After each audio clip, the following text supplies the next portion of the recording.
Hello and welcome to Canon Coffee Espresso Machines. Today we're testing this Pasquini Livia 90 espresso machine. And let's go ahead and pull a shot.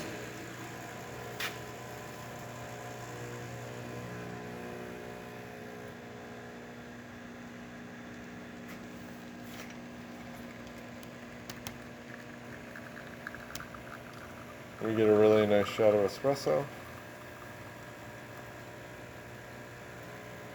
We tried a different, so this is my portafilter, but I noticed that when we use the original portafilter, that it only comes out on one side of the spout, and we completely cleaned it.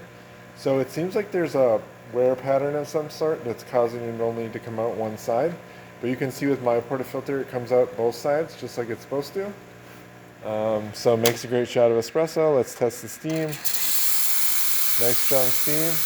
And then let's test the hot water. The hot water is working well. So thank you for pairing with Canon Coffee. Please like our videos below. If you'd like to see more videos like this, please subscribe to our channel and hit the bell. Thank you.